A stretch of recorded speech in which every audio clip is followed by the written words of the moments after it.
अस्सलाम वालेकुम नाज़रीन, आप देख रहे हैं प्रोग्राम दो टोक। मैं हूं किरण नाज। ईरान अमेरिका तनाज़े को सेटल करने के लिए ईरान ने नई तजावीज़ बज़रिया पाकिस्तान भिजवा दी अमेरिका को, जिन्हें ट्रंप ने एक बार फिर मुस्तरद कर दिया है। ट्रंप हुकूमत के वज़ीर जंग पीट हेग्सेथ कह रहे हैं कि ईरान जंग कब ख़त्म होनी है इसका फ़ैसला वाइट हाउस करेगा। अमरीकी सेनेट में ईरान जंग के खात्मे के लिए करारदाद 6ठी मरतबा नाकाम हुई है और रॉयटर्स की जानिब से ये बताया जा रहा है कि ट्रंप इंतजामिया के सीनियर हुक्काम ये दावा कर रहे हैं कि जंग बंदी के नतीजे में दोनों मुल्कों के दरमियान लड़ाई ख़त्म हो चुकी है। लेकिन यहाँ सवाल ये उठता है कि अगर जंग ख़त्म हो चुकी है तो फिर स्ट्रेट ऑफ हॉर्मुज की अमरीकी नाकाबंदी को क्या कहा जाए। कल अमरीकी वज़ीर जंग से कांग्रेस में बड़े सख्त सवालात हुए हैं।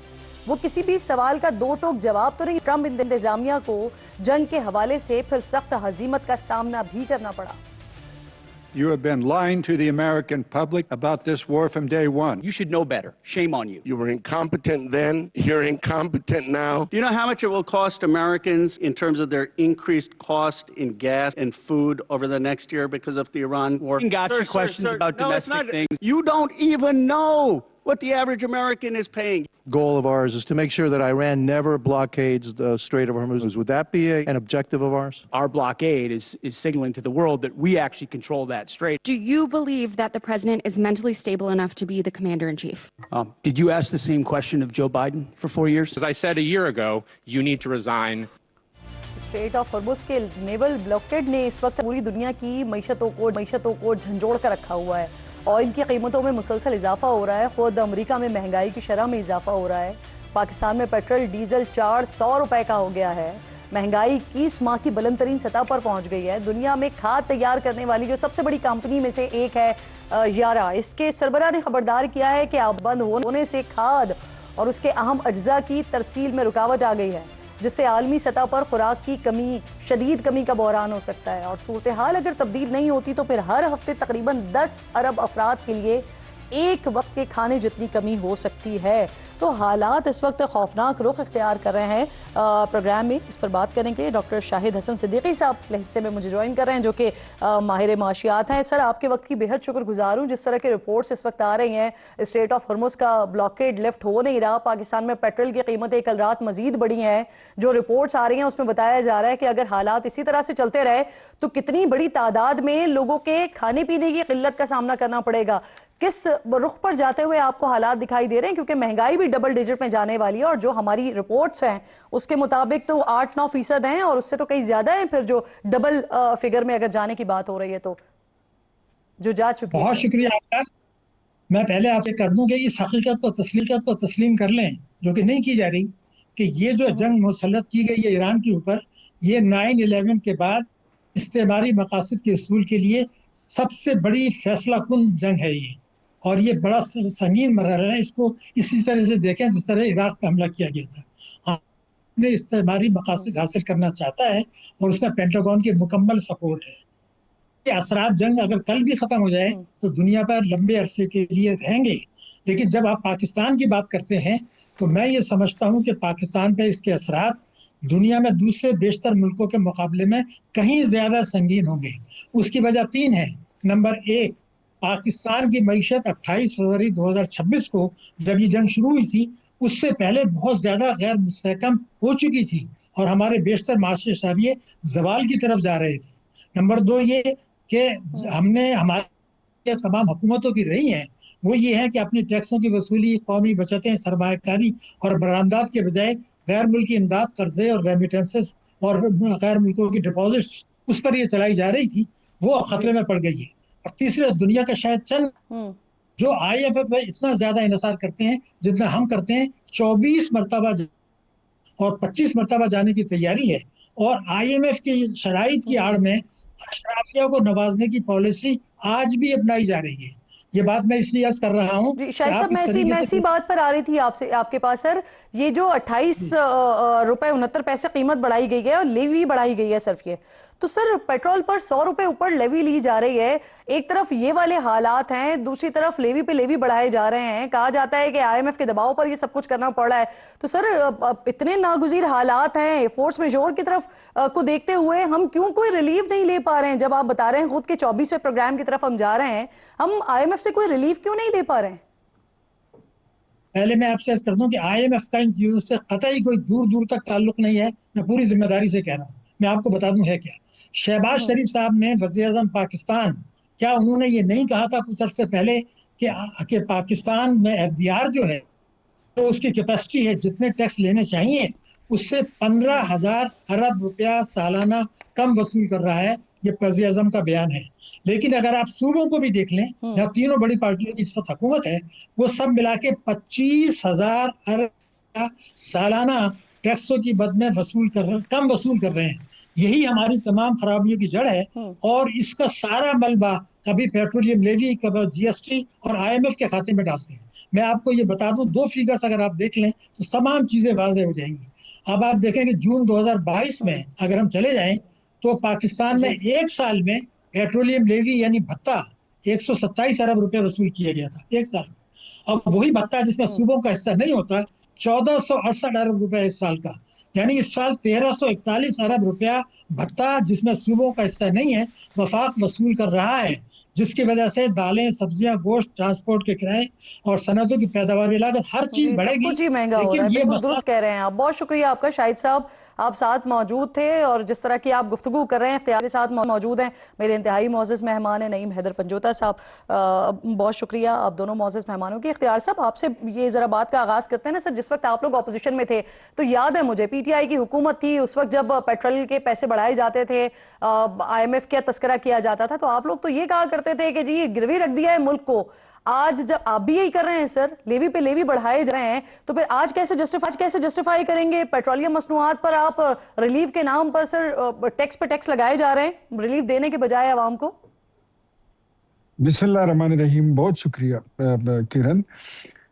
دیکھیں آج کے حالات کو آپ کسی بھی دور کے ساتھ کمپیئر کر نہیں سکتی ہیں. کیا اس سے پہلے کبھی ایسے حالات آئے تھے کہ مارکیٹ میں یہ حالات ہو جس کی تاؤ تپش جو ہے ایران اور اسرائیل US کی لڑائی وہ یورپ تک اور اسکینڈینیوین کنٹریز تک پہنچ جائے, جو آپ کی منڈی ہے وہ اتنی تہو بالا ہو کے رہ گئی ہے کہ وہاں پر تو اب کون سا ملک ہے جہاں پر پرائسز میں فرق نہیں آیا. ہم تو ابھی 2 سال ہی ہوئے ہیں کہ لیکن مسئلہ یہ ہے کہ جو حکومت کی طرف سے ہو رہا ہے نا وہ ان حالات کی وجہ سے نہیں ہو رہا نا. جو آپ پیسے بڑھا رہے ہیں وہ لیوی کہہ کے لیوی بڑھا رہے ہیں, اور لیوی اس لیے بڑھا رہے ہیں کہ IMF کا پریشر ہے آپ کے اوپر, اور یہ آپ کہتے ہیں سر اسی لیے ہم اسے سپورٹ کرتے ہیں. مجھے یہ بتائیے جو لیوی ہے یہ آج لگی ہے, یہ کل پرسوں لگی ہے, یا یہ لڑائی کے بعد لگی ہے, یا کوئی 2-3 سال پہلے کی بات ہے؟ لیوی تو ایک شروع سے کافی وقت سے چل رہی ہے. جب 35 روپے تھی اس وقت آپ لوگ اس بات کی مخالفت کیا کرتے تھے PTI کے دور میں, عمران خان کے دور میں. آج 100 روپے سے زیادہ ہے سر. لیوی کی بات کر رہے ہیں. اگر آپ عمران خان کی بات اگر آپ کر رہی ہیں تو عمران خان کے دور کی تو ہم اس لیے بات کر رہے تھے کہ انہوں نے یہ اعلان کر رکھا تھا کہ یہ 65 روپے میں یہ مہنگا ہے اور اس میں چوری ہوتی ہے, میری حکومت آنے دے میں یہ 40 روپے میں دوں گا. عمران خان کو تو ہم یہی کہہ رہے تھے کہ کوئی ایک دن تو 40 روپے کا بیچ کے دکھا دو نا. اس کو تو ہم یہ دکھاتے تھے, یہ ہم بتاتے تھے, ہم ساتھ یہ کہتے تھے کہ آپ فرماتے تھے کہ آپ کا وزیر اعظم جو ہے وہ سائیکل پر بیٹھ کے جائے گا اور پھر وہ ہیلی کاپٹر پہ پھر رہے تھے. وہ تو ہم ان کو وہ یاد دہانی کراتے تھے. اب بات ساری یہ ہے کہ جہاں سے پیٹرول نکل رہا ہے, اس وقت آپ کہہ رہے ہیں کہ جنگی حالات ہیں, ساری دنیا میں پیٹرولیم پرائزز اپ ہو رہی ہیں, ٹھیک ہے, لیکن جب کم کی جا رہی ہیں تو وہ ریلیف عوام تک نہیں آ رہا. دوسرا یہ کہ یہ جو اتنی قیمتیں بڑھائی جا رہی ہیں یہ اس جنگ کے اثرات کی وجہ سے نہیں بڑھ رہی ہیں, یہ جو حکومت کا ٹیکس ہے یعنی لیوی ہے اس میں بڑھ رہا ہے. تو اس لیے یہ سوال کیا جا رہا ہے کہ یہ تو وقت ایسا ہے, مہنگائی بڑھ رہی ہے اس وقت, فوڈ سیکورٹی ہونے کے خدشات کی بات ہو رہی ہے, یہاں پر ہم لیوی پہ لیوی بڑھائے جا رہے ہیں سر, اور اس کو آپ اس طرح سے جسٹیفائی کر رہے ہیں کہ اس وقت تو ہم اس لیے کہا کرتے تھے لیکن ابھی ضروری ہے ٹیکس بڑھانا. مجھے یہ بتائیے کرن, آپ کیسے اس جنگ کے اثرات سے خود کو الگ تھلگ کر سکتی ہیں؟ اس جنگ کی تپش اگر اسکینڈینیوین کنٹریز تک پہنچ رہی ہے تو آپ تو بارڈر پر ایران کے پڑے ہوئے ہیں, آپ کو نہیں پہنچے گی, کیسے مبرر کر سکتے ہیں؟ اگر آپ کمپیریزن میں جاتی ہیں ناظرین کے لیے بھی اور مجھے بھی, کیا جنگ کی وجہ سے پیٹرولیم لیوی جو آپ لوگ لے رہے ہیں 105 روپے وہ جنگ کی وجہ سے لے رہے ہیں؟ میں ذرا مجھے تھوڑا سا میرا مدعا بھی بول لینے دینا. یہ ریجنلی اس وقت آپ جس خطے میں رہتے ہیں وہاں پر US ڈالر میں آپ کو پر لیٹر کی قیمت بتا دیتا ہوں, پاکستان میں ہے 1.41 پر لیٹر. बांग्लादेश में है 1.14 पर लीटर, श्रीलंका में है 1.43 पर लीटर, यूएई में है 0.89 पर लीटर। अब अगर मैं आ जाऊं इंडिया पर, तो इंडिया में तो गैस है ही नहीं। अगर मैं आ जाऊं इंडिया पर, तो वहां पर तो पेट्रोल पंप तो बंद पड़े हुए हैं और वहां पर लड़ाइयां हो रही है। क्या आपके मुल्क में किसी को एक दिन पेट्रोल नहीं मिला? क्या किसी को खाना पकाने के लिए गैस नहीं मिली? जो चीज अप्रिशिएट करने की है इन हालात में, वो हम अप्रिशिएट नहीं करते, लेकिन हम वो चीज उठा लेते हैं कि जहां पे तनकीद होती है। अब मुझे ये बताइए कि क्या 129 अरब रुपए की सब्सिडी हमने नहीं दी? नहीं सर, शौकिया तनकीद नहीं कर रहे होते। जब आप 24-25 करोड़ आवाम मुतासर हो रही है ना सर, तो इस वजह से फिर इस पे सवाल किया जाता है। इख्तियार साहब, आती हूँ मैं आपकी तरफ। नईम साहब का भी कमेंट ले लेना। आपकी इस पे बात आ गई पूरी, मैं अगले में सवाल करूंगी ना, जब आप उस पे जवाब दे दीजिएगा। नईम साहब ये फरमाइए सर, आप लोग खान साहब की रिहाई के लिए कभी आप लोग जलसा करते हैं, कभी आप लोग धरना देते हैं, कभी आप इकट्ठे होते हैं, कभी कहीं जलसा, कभी कहीं जलसा, कभी अडियाला जेल के बाहर जलसा, लेकिन ये जब जो बड़े इशूज हैं, जो अवामी इशूज हैं, महंगाई के इशूज हैं, इस पर ना आप लोग आवाज उठाते हैं, ना ऑपोजिशन हमें यकजा नजर आती है सर। बहुत शुक्रिया, बड़ी नवाजिश, आपने मौका दिया। बिल्कुल जी, हम आवाज़ उठा रहे हैं। बाकायदा तौर पर गुज़श्ता 2 दिनों के अंदर प्रेस कॉन्फ्रेंस की गई, और इसके अलावा जो हमारी असम्बली है वहाँ भी फ्लोर ऑफ द हाउस हमने खड़े होकर आवाज़ उठाई, केपी असम्बली के अंदर आवाज़ उठी। हर जगह पर, हर सतह के ऊपर, हर प्रोग्राम के अंदर हम बात करते हैं। मेरे शो के अंदर लाजमी ये टॉपिक होता है, महंगाई के हवाले से, पेट्रोल के हवाले से, बिजली के हवाले से, गैस के हवाले से। अब सेकंड बात ये रहेगी जो इख्तियार वली साहब ने कहा कि देखें, पेट्रोलियम लीवी की मद के अंदर जो पैसे लिए जा रहे हैं, ये पहले क्या नहीं लिए जा रहे थे। इमरान खान साहब के दौर के अंदर उस वक्त जो यूक्रेन की जंग थी, उस मौके के ऊपर भी इमरान खान साहब ने जो है पेट्रोल की कीमतें नहीं बढ़ाई थी। इसी तरह अगर देखा जाए तो जब कोरोना आया था, कोरोना के अंदर इमरान खान साहब ने पेट्रोलियम लीवी या जितने टैक्सेस थे उनकी छूट दी थी, और उन्होंने कहा था कि आवाम के ऊपर प्रेशर ना है।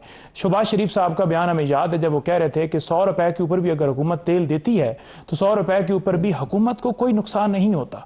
आज अगर पौने 300 से लेकर आप 400 के ऊपर लेकर चले गए हैं, तो आज शहबाज शरीफ साहब ये क्यों नहीं कह रहे कि पेट्रोलियम लीवी हम नहीं लेते, टैक्सेस नहीं लेते, नुकसान नहीं होता।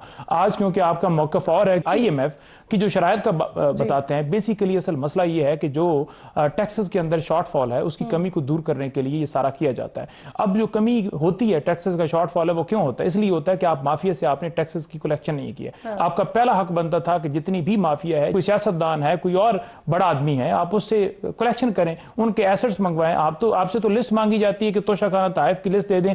पाकिस्तान बनने से लेकर आज तक आप अदालत के अंदर वो नहीं पेश करते, क्योंकि ज़हरी बात है, आपका नाम आता है। तो इशू ही ये है कि जब पाकिस्तान में कानून नहीं होगा, पाकिस्तान अच्छा, जो मेरा जो बेसिक जो बुनियादी सवाल था ना, उसका जवाब सर वो ये भी था कि आपके ही दौर में एक महंगाई मुकाम मार्च हमने देखा था, तो उस तरह की तबाना आवाज आप लोगों की तरफ से नहीं उठ रही है, बहरहाल ऑपोजिशन की तरफ से। जो हमारा मार्च था, जो 26 को भी हम निकले, 4 को भी निकले, उसमें यही था कि रूल ऑफ लॉ है। खान साहब की रिहाई हो, मैं आती हूँ अवामी हुकूमत हो, मैंडेट तस्लीम किया जाए, तो एक और भी अहम मामला है, पहले जरा उसके ऊपर बात कर लेते हैं, फिर आप लोगों की तरफ सवाल आ रहा है। दस्तूर पर कायम है इस्लामाबाद की कॉन्स्टिट्यूशन 1 एवेन्यू बिल्डिंग, ये एक बार फिर सुर्खियों में है, और इसकी वजह इस्लामाबाद हाई कोर्ट का वो नया फैसला है जो कल सामने आया। हमारे इंतजामिया भी भुर्ती में आई, रात गए ही पुलिस के साथ उस पर अमल दरामद करने के लिए भी पहुंच गई, लोगों के दरवाजे खटखटाए, चंद घंटों का वक्त लोगों को दिया गया कि घर छोड़ें, हिदायत दी गई। लेकिन ऐसा कि पहली बार नहीं हुआ है, इस इमारत की लीज पहले भी मनसूख हो चुकी है। 2016 में CDA ने इमारत की लीज मनसूख करते हुए ये मौक़िफ़ अपनाया था कि 2004 में ये ज़मीन लग्जरी होटल ग्रैंड हयात की तामीर के लिए 99 साल की लीज पर दी गई थी, लेकिन बिल्डर ने होटल की तामीर के बजाय यहाँ फ्लैट्स बनाकर बेच दिए, जो कि सरासर कानून की खिलाफ वर्जी है। मामला पहुंचा इस्लामाबाद हाई कोर्ट, जहां अदालत ने CDA के हक में फैसला सुनाया, इमारत की तामीर को गैर कानूनी करार दे दिया। लेकिन फैसले में ट्विस्ट आया, सुप्रीम कोर्ट पहुंच गया ये मामला। 2019 में उस वक्त के चीफ जस्टिस साकिब निसार ने इस्लामाबाद हाई कोर्ट के फैसले को मुअत्तल करते हुए बिल्डर के हक में फैसला सुनाया और सवाल उठाया कि जब इमारत बन रही थी तो क्या उस वक्त CDA सो रही थी? जब लोगों ने सरमाया लगा दिया तब होश आया। समाअत के दौरान बिल्डर के वकील ने पेशकश की कि वो इमारत को रेगुलराइज करने और अपने खिलाफ दर्ज केसेस खत्म कराने के लिए 20 साल की मुद्दत में 15 अरब रुपए अदा करने को तैयार है, लेकिन CDA वकील ने इस पेशकश को मुस्तरद कर दिया था। सुप्रीम कोर्ट ने इमारत को कानूनी करार देने के बदले में 8 साल के अंदर 17.5 अरब रुपए अदा करने का फैसला सुनाया, और 8 साल मुकम्मल होने पर जब बिल्डर कंपनी अदालती फैसले पर अमल दरामद और अदायगी करने में नाकाम रही तो 2023 में CDA ने फिर लीज मनसूखी का नोटिस दे दिया। CDA के मुताबिक कंपनी ने तय करदा 17.5 अरब रुपए में से सिर्फ 2 अरब 90 करोड़ रुपए ही अदा किए हैं और जुलाई 2022 में खत के जरिए मनफी माशी हालात की वजह से मंसूबे को जारी रखने या 2 अरब 92 करोड़ रुपए सालाना की किस्त की अदायगी में नाकामी का भी एतराफ़ किया है, जिसके बाद CDA ने इस लीज को मनसूख किया है। और अब एक बार फिर इस्लामाबाद हाई कोर्ट ने CDA के फैसले को बरकरार रखते हुए फैसला सुना दिया। इस इमारत में साबिक वज़ीर आज़म समेत मुल्क की अमीर तरीन और बासर शख्सियात के फ्लैट्स मौजूद हैं। आज वज़ीर आज़म शहबाज शरीफ ने इसका नोटिस लिया है, वज़ीर क़ानून की सरबराही में एक कमेटी बनाई है और हतमी फैसले तक इंतज़ामिया को कार्रवाई से रोक दिया।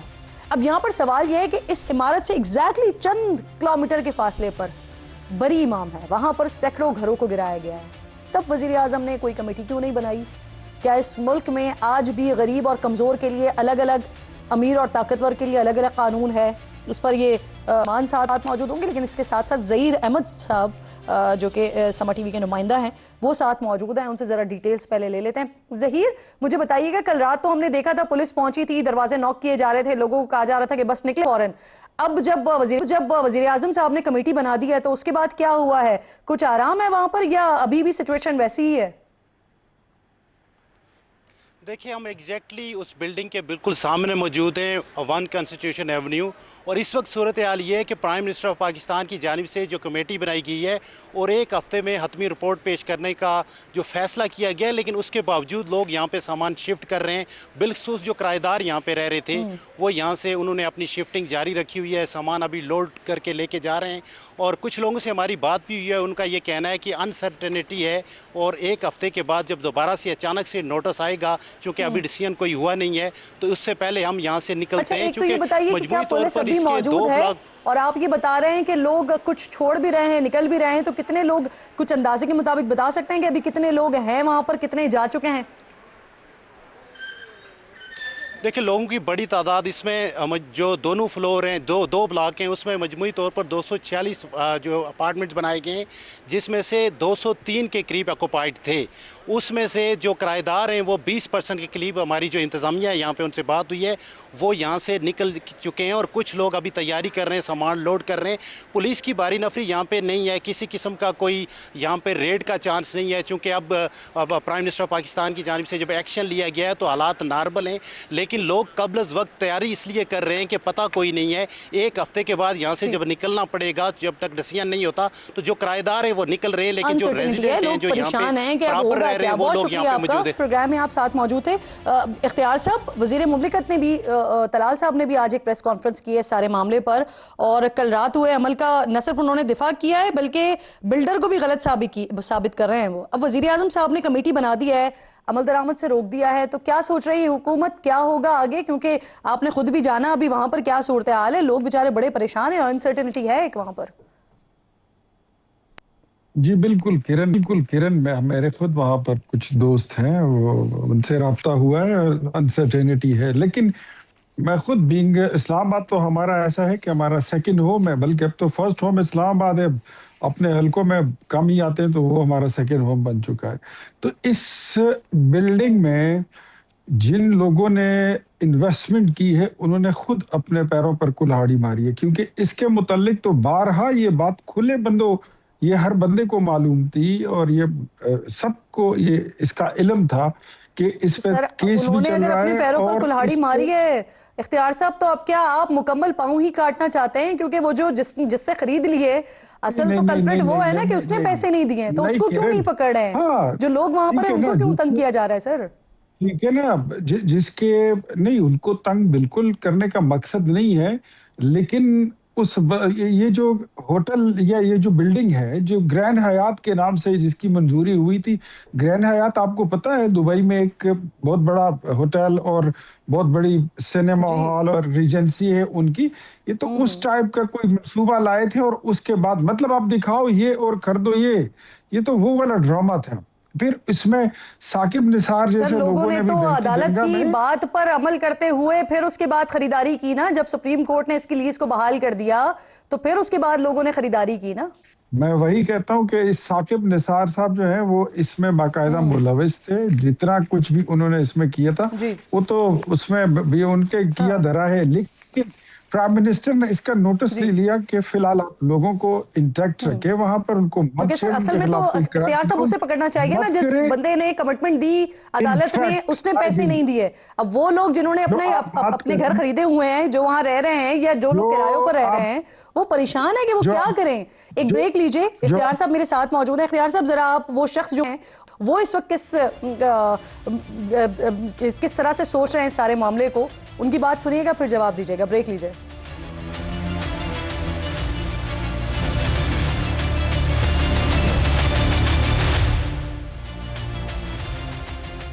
प्रोग्राम में एक बार फिर आपको खुशामदीद कहती हूँ। मेरे मोअज़्ज़ज़ मेहमान नईम हैदर पंजोता साहब और इख्तियार वली खान साहब साथ मौजूद हैं। इसी दौरान डॉक्टर नदीमुल हक साहब ने ज्वाइन किया है प्रोग्राम में, जो कि रिहायशी हैं कॉन्स्टिट्यूशन एवेन्यू अपार्टमेंट्स के। बहुत शुक्रिया सर आपका। सबसे पहले तो मुझे ये बताइए कि आप कब से रह रहे हैं वहाँ पर, और एक तो कल रात क्या सिचुएशन बनी, दूसरा ये कि जो कल रात सिचुएशन बनी है इन अपार्टमेंट्स को खाली करने के हवाले से, क्या पहले कभी कोई नोटिस वगैरह आया है आपको या ये पहली बार हुआ है?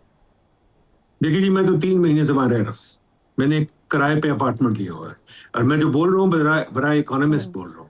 मैं नहीं बोल रहा एज अ किराएदार और resident of one constitution Avenue. One constitution Avenue गलत बनी है, बड़ी अच्छी बात है। 20 साल से गलत चीज बनी है, और ना सीडीए को पता था, ना जजों को पता था, ना उनसे हो रही थी बात। ये एक अजीब रीत है इस मुल्क की और मीडिया की भी। सारे शोर मचाना शुरू करते हैं। 20 साल से एक चीज चल रही है, और सडनली एक रात को बगैर किसी चीज के, बगैर किसी नोटिस के, बगैर कुछ 500 पुलिस वाले आ जाते हैं और सबको बुली करना शुरू करते हैं, डंडे मारना शुरू कर देते हैं। ये एक मिनी गाजा कल रात बन गया था, जहां सेटलर्स आके छीनने की कोशिश कर रहे थे प्रॉपर्टी। मैं एज एन इकोनॉमिस्ट बात कर रहा हूँ। मेरा कोई वन कॉन्स्टिट्यूशन एवेन्यू कोई हिस्सा नहीं, ना मैंने कुछ ली हुआ है, कुछ एक रेंट अपार्टमेंट कर रहा हूँ, दैट्स ऑल। और मैं कल चला जाऊंगा इंशाल्लाह। बात सिंपल है, ये इकोनॉमी के खिलाफ है बात। आप किसी को प्रॉपर्टी राइट देते हैं तो उसका रिस्पेक्ट करते हैं। जो मुल्क प्रॉपर्टी राइट रिस्पेक्ट नहीं करते वो डूब जाते। नोबेल प्राइज मिले हुए। जो मुल्क इस किस्म का काम करते हैं उनका इन्वेस्टर रिस्क बढ़ जाता है, उनका कंट्री रिस्क। आज पाकिस्तान का कंट्री रिस्क बढ़ गया। उस बिल्डिंग में डिप्लोमेट्स भी रहते हैं, उस बिल्डिंग में बहुत सारे फॉरेन इन्वेस्टर भी रहते हैं। आपका ख्याल है आज उन्होंने नदीम साहब, अब मैं जो आपसे सवाल कर रही हूँ सर, तो मैं बहैसियत रिहायशी आपसे पूछ रही हूँ, कल रात क्या हुआ है सर? कल जब आप वहाँ पे होंगे मैडम, तो क्या बता तो दिया। अगर आप सुन नहीं रही तो मैं कुछ नहीं कर सकता। मैंने आपको बताया कि एक मिनी गाजा सिचुएशन थी। मिनी गाजा क्या होता है? वो गाजा पता है क्या होता है? मिनी गाजा सिचुएशन थी कि 500 पुलिस वाले आके डंडे मार रहे थे, दरवाजे खड़का रहे थे, शोर मचा रहे थे। जब उनसे पूछा, भाई आपका कोई कागज का टुकड़ा है, आप कोई किस वजह से है, कोई बताइए, कोई इविक्शन नोटिस है, कुछ है? उनके पास कुछ नहीं था। अब इसके बाद आप क्या सुनना चाहती हैं बताइए, मैं आपको सुना देता हूँ।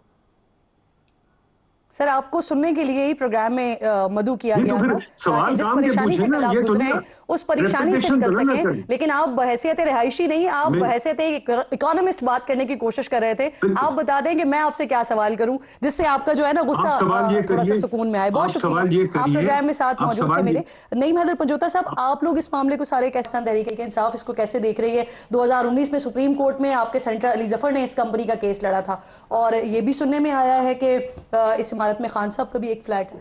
बहुत शुक्रिया, बड़ी नवाजिश। देखें, ये जो नुक्ता आपने उठाया ना, इस मामले के हवाले से मैं ये गुफ्तगू करना चाहूँगा कि यहाँ फ्लैट्स जब लोग ख़रीद रहे थे, जब बना रहे थे, उस वक्त ये नोटिस क्यों नहीं लिया गया?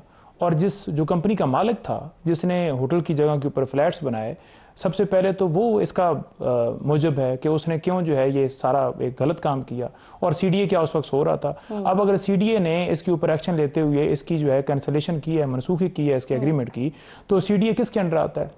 हुकूमत के अंडर आता है, वजीर आजम के अंडर आता है। तो वजीर आजम के अंडर साहब का अपार्टमेंट था इस बिल्डिंग में, और वो 2017 में इसी मामले की वजह से देखिए सोशल मीडिया पे मैंने देखा है कि उनका भी अपार्टमेंट था, और इसमें और ब्यूरोक्रेट्स हैं, डिप्लोमेट्स हैं, और मैंने ये सुना है कि नून लीग के रहनुमा भी हैं, पीपल्स पार्टी की। में अगर सिर्फ मेरा ख्याल में खान साहब का होता तो अब तक गिर चुका होता, क्योंकि नून लीग का नाम भी आ गया, पीपल्स पार्टी का भी आ गया, ब्यूरोक्रेट्स का नाम आ गया। तो अब शायद उसी वजह से वजीर आजम साहब ने कमेटी बना दी, क्योंकि दबाव आया होगा। और आपके और इसी वजह से बच भी गया था साकिब निज़ार साहब के دور میں کیا؟ دیکھیں خان صاحب کا اپارٹمنٹ تھا. نہیں دیکھیں خان صاحب نے تو صرف قیمت ادا کر کے لیا نا, اور جو مالک ہے اس مالک کو خان صاحب کا اپارٹمنٹ تھا. نہیں خان صاحب کا اپارٹمنٹ کی وجہ سے نہیں, بیسیکلی اس معاملہ یہ ہے. سر اگر اس وقت نہیں گر رہا کسی اور کا ہے تو اس وقت بچ گیا تھا, اس لیے خان صاحب کا. نہیں دیکھیں عدالتی حکم نامہ جس وقت آپ کے سامنے آئے گا اس کے مطابق ہوگا نا. ادروائز دیکھا جائے تو کہ یہ سٹارٹ جو ہے وہ خان صاحب کے دور کے اندر تو نہیں ہوا تھا, یہ کانٹریکٹ ہوا تھا, یہ خان صاحب کے دور کے اندر تو نہیں ہوا, لیز ہوئی تھی خان صاحب کے دور کے اندر تو نہیں ہوئی تھی, اس وقت تو خان صاحب کی حکومت نہیں تھی. بحال خان صاحب کے دور میں ہوئی ہے. نہیں دیکھیں لیز بحال خان صاحب کے دور کے اندر ہوئی, لیکن ہائی کورٹ کے فیصلے کی روشنی کے اندر, اور لیز اگر کینسلیشن کی گئی ہے اور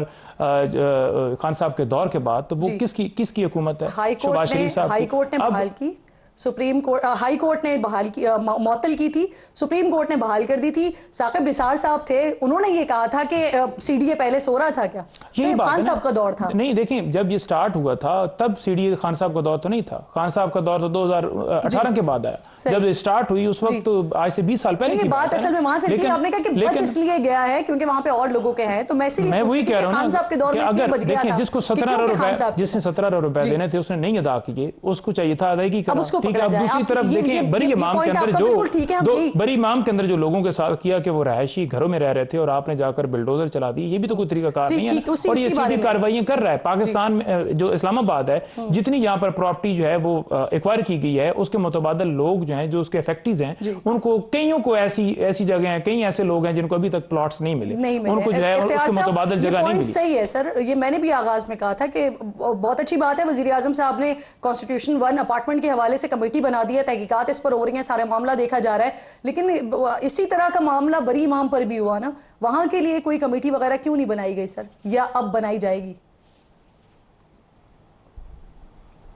دیکھیں یہ بدقسمتی ہے مجھے کہ جو چیز زیادہ میڈیا بھی تو ان لوگوں کو زیادہ ہائی لائٹ کرتا ہے جو ایلیٹ کلاس ہے, جو مالدار لوگ ہیں. کیا میڈیا نے بری امام کے سب اٹھا کے میڈیا پہ ڈالتے ہیں. نہیں مطلب آج جتنے آپ کے گروپس ہیں, مطلب میں گروپس کا کیا نام لوں, واٹس ایپ کا جتنا ہائپ ون کانسٹیٹیوشن ایوینیو کا اٹھایا گیا, میں نے خود اس میں سے مجھے پتہ چلا, میں نے بھی پھر پرائم منسٹر صاحب کو وہ فارورڈ کر دیا اور دوستوں کو بھی فارورڈ کیا کہ اس میں جو ہے تو آپ ہاتھ ڈالیں. یہ یعنی آپ کے مطابق جس معاملے پہ ہائپ بنے گی حکومت اس پہ کمیٹی بنائے گی, تو ہم ہائپ بنائیں پہلے امام بری کے لیے, پھر آپ اس پہ بھی کمیٹی بنا دیں گے؟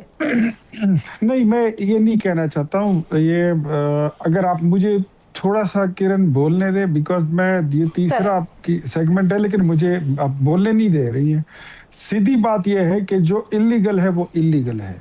میں خود اسلام آباد کا ریزیڈنٹ ہوں, مجھے پہلے دن سے معلوم تھا کہ یہاں پر جتنی یہ کنسٹرکشن ہوئی یہ انلیگل ہے.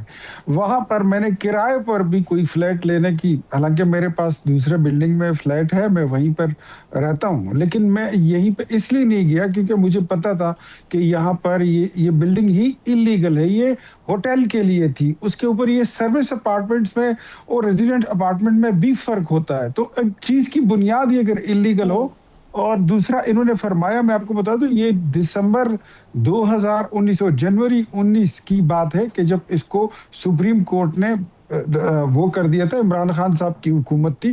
تو میں تو یہی کہتا ہوں جس نے وکالت کی ہے, چاہے حامد خان صاحب کریں یا بیرسٹر علی ظفر کریں, ان کا تو کام یہ ہے, وہ ان کا پیشہ ہے, لیکن لوگوں کو بھی چاہیے, پبلک کو بھی چاہیے کہ انلیگل جہاں پر کوئی کنسٹرکشن ہو وہاں پر انویسٹمنٹ نہ کرے. اب چاہے تھرو آؤٹ وہ اسلام آباد میں بری امام سرکار میں ہو یا کوئی بھی ایریا ہو, اسلام آباد میں بہت ساری جگہ ایسی ہیں. یہ 20 سال کی بات جو ابھی نعیم الحق صاحب یہ بات کر رہے تھے جو آپ کے ساتھ شو میں تھے, وہاں کے ریزیڈنٹ ہیں, میں ان کے درد میں برابر کا شریک ہوں. نہیں ایک اور جو وہاں کے ریزیڈنٹ تھے وہ بات کر رہے ہیں, ان کی بات کر رہا ہوں, ندیم صاحب. ہاں جی. تو دیکھیں اب میں ایک بات آپ کو بتاؤں کہ جو وہاں پر رہ رہا ہے, کیا اس کو یہ نہیں پتا کہ یہ بلڈنگ کس کی ہے اور اس کا میٹر کیا چل رہا ہے؟ وہاں پر تو 20 سال اگر گزرے ہیں تو اسی لیے گزرے ہیں کہ ہماری عدالتوں نے ان کو سٹے دے کے یہاں تک پہنچایا تھا, اور کیس جو ہے وہ ختم ہو گیا, تو فیصلہ آ گیا اسلام آباد ہائی کورٹ کا, تو ایکشن تو پھر ہوتا ہے. اب مجھے یہ بتائیے کہ کیا سرکار کی زمین اور سرکار کی پراپرٹی کو اس کو چھوڑ دیا جائے؟ जी کہ ٹھیک ہے جس نے جو کرنا تھا پیسے کمانے تھے اور غلط کرنا تھا اس کو فورگیو کر دیں. سر آپ نے سوال کا جواب دیتے ہوئے شکوہ کیا کہ آپ کو بیچ بیچ میں ٹوکا گیا تو آپ ذرا آپ سے دلچسپ مکالمہ ہو جاتا ہے, اس وجہ سے تھوڑی سی لبرٹی لے لیتی ہوں. آپ بڑے معزز مہمان ہیں میرے, بہت شکریہ. اختیار ولی خان صاحب آپ ساتھ موجود, صاحب آپ کا بھی بہت شکریہ. ایک چھوٹا سا بریک لیجیے ناظرین. بریک کے بعد جب واپس آئیں گے تو ایک اور بہت بڑا مسئلہ ہے, کلائمیٹ چینجز کا مسئلہ ہے جو پاکستان کو متاثر کر رہا ہے. بات کرتے ہیں بریک کے بعد.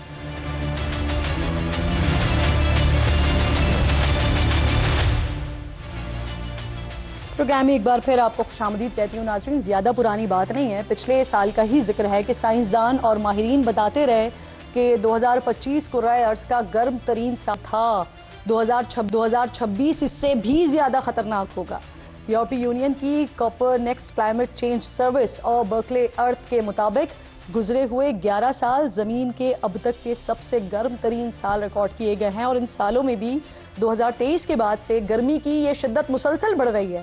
اس لیے 2024-25 کے بعد 2026 میں بھی یہ ٹرینڈ ٹوٹنے والا نہیں ہے. کوپرنیکس کلائمیٹ چینج سروس نے تو یہاں تک خبردار کر دیا ہے کہ اگر اس سال گرمی کا ایلنینو ایفیکٹ ظاہر ہوتا ہے, یعنی سمندر کے درجہ حرارت میں غیر معمولی اضافے کا ایک قدرتی اور موسمیاتی رجحان, تو پھر گرمی کے پچھلے سارے ریکارڈز ٹوٹ جائیں گے اور ایک نیا ریکارڈ بن سکتا ہے. جبکہ برکلے ارتھ کہہ رہا ہے کہ سال 1850 کے بعد 2026 چوتھا گرم ترین سال ہوگا. 2020 میں چینی اخبار ایڈوانس ان ایٹماسفیئرک سائنسز میں ایک رپورٹ شائع ہوئی تھی جس میں بتایا گیا تھا کہ سمندر اب نہ صرف پہلے سے کہیں زیادہ گرم ہے بلکہ ان کے درجہ حرارت میں مسلسل تیزی سے اضافہ بھی ہو رہا ہے, جو عالمی سطح پر درجہ حرارت میں اضافے کی ایک اور بڑی اہم وجہ ہے. اسی رپورٹ میں بتایا گیا ہے کہ انسانی اعمال کی وجہ سے زمین کے گرم ہونے کے اثرات کرۂ ارض پر موجود پانی اور سمندروں پر پڑ رہے ہیں, اور انہی اثرات کے سبب مستقل قریب میں موسمیاتی تبدیلیاں مزید بھیانک رخ اختیار کر سکتی ہیں, جن میں خوراک کی کمی ہے, جانداروں کی اموات ہیں. یہ سب سے بڑے مسائل بن کر سامنے آئیں گے. کلائمیٹ امپیکٹ لیب کی ریسرچ کے مطابق ماحولیاتی تبدیلی اور بڑھتے ہوئے درجہ حرارت کے سبب پاکستان کو آئندہ دہائیوں میں شدید خطرات کا سامنا ہوگا, اور خدشہ ہے کہ 2050 تک ملک میں گرمی سے ہونے والی اموات میں بہت زیادہ اضافہ ہو جائے گا. دنیا کے 301 بڑے شہروں میں درجہ حرارت سے اموات میں اضافہ ہوگا, جن میں پاکستان کے 8 بڑے شہر ہیں. فیصل آباد ہے, ملتان ہے, گجرانوالہ ہے, لاہور, پشاور, حیدرآباد, راولپنڈی اور اسلام آباد. رپورٹ بتاتی ہے کہ جہاں میڈرڈ جیسے امیر شہروں میں سالانہ 525 اضافی اموات کا امکان ہے, تو وہیں اس دوران فیصل آباد میں یہ تعداد 9400 تک جا سکتی ہے. 2025 کے کلائمیٹ رسک انڈیکس میں پاکستان موسمیاتی تبدیلی سے سب سے زیادہ متاثر ہونے والا ملک قرار دیا گیا تھا, اور اب ماہرین یہ بھی بتا رہے ہیں کہ 2026 کہیں زیادہ خطرناک ہوگا. بدقسمتی ہماری یہ ہے کہ اس سال بھی ہماری کوئی تیاری نہیں ہے. پچھلے سال کلائمیٹ منسٹری کا بجٹ 3.5 سے 2.7 ارب, جبکہ ماحولیاتی تحفظ کا بجٹ 7.2 ارب سے گھٹا کر 3.1 ارب روپے کر دیا گیا تھا. دوسری طرف اس قدر خطرناک صورتحال کے بعد بھی جو بارش کا پانی ہے اس کے ذخیرہ کرنے کا کوئی بندوبست ہی نہیں کیا گیا ہے. موسمیاتی تبدیلی سے پاکستان سمیت دنیا بھر میں غذائی قلت کا بھی شدید خدشہ موجود ہے. پچھلے دنوں اقوام متحدہ نے عالمی غذائی بحران سے متعلق ایک نئی رپورٹ جاری کی ہے, جس میں پاکستان کو افغانستان, بنگلہ دیش, کانگو, میانمار, نائجیریا, سوڈان, شام اور یمن کے ساتھ غذائی قلت والے ان ممالک کی فہرست میں شامل کیا گیا ہے جہاں فوری اقدامات کی ضرورت ہے. اسی رپورٹ کے مطابق 2025 سے پاکستان میں تقریباً 1.10 کروڑ افراد شدید غذائی عدم تحفظ کا شکار ہیں. پچھلے سال بھی ہم نے پاکستان میں موسمیاتی تبدیلی کی صورت میں سیلاب, اولے, کلاؤڈ برسٹ, خوفناک طوفانی بارشیں دیکھیں, جس سے جانی اور مالی نقصانات کے ساتھ ساتھ کئی ایکڑ پر کھڑی فصلوں کو بھی شدید نقصان پہنچا. اور اسی موسمیاتی تبدیلی کی وجہ سے 2015 میں شدید ہیٹ ویو میں ہم نے تقریباً 2000 سے زائد اموات بھی دیکھی ہیں. بدترین مہنگائی ہے, اس کے ساتھ ساتھ بڑھتا ہوا درجہ حرارت ہے, اور پھر لوڈ شیڈنگ ہے, پھر اس کے ساتھ ساتھ شہروں میں پانی کی قلت بھی شروع ہو گئی ہے. لیکن اس صورتحال میں بھی وفاقی دارالحکومت سمیت دیگر بڑے شہروں میں درختوں کی مسلسل بے دردی سے کٹائی بھی نظر آتی ہے, جس سے اس اہم ترین مسئلے کی طرف حکومتی توجہ اور سنجیدگی کا اندازہ بھی پھر بخوبی لگایا جا سکتا ہے. حکومت موسمیاتی ایمرجنسی کے تحت فوری طور پر اقدامات لے. اگر تباہی کو روکنا ممکن نہیں تو کم از کم اس کے اثرات تو کم کیے جا سکتے ہیں. عالمی موسمیاتی تبدیلیوں میں پاکستان کا حصہ 1% سے بھی کم ہے، لیکن پاکستان کا نقصان اربوں ڈالرز اور ہزاروں قیمتی جانوں کا ہو رہا ہے۔ صرف 2022 میں سیلاب سے پاکستان کو 30 ارب ڈالرز کا نقصان ہوا۔ جنیوا کانفرنس میں پاکستان کو 10 ارب 44 کروڑ ڈالر قرض دینے کا وعدہ کیا گیا تھا، لیکن 2025 تک پاکستان کو مجموعی طور پر اس مد میں 4 ارب 69 کروڑ ڈالر ہی موصول ہوئے ہیں، یعنی آج تک وہ وعدہ کی گئی جو رقم ہے وہ بھی مکمل نہیں ملی ہے۔ یہ حکومتی ناکامی ہے یا عالمی برادری کی غیر سنجیدگی ہے، لیکن جان و مال کا جو نقصان ہے وہ صرف پاکستانیوں کا ہی ہو رہا ہے۔ وقت ختم ہو گیا پروگرام کا، اس سے ملاقات ہوگی کل۔ اپنا اور اپنے ملک کا خاص خیال رکھیے، فلسطین کو، مقبوضہ کشمیر کو اپنی دعاؤں میں یاد رکھیے۔ اللہ نگہبان۔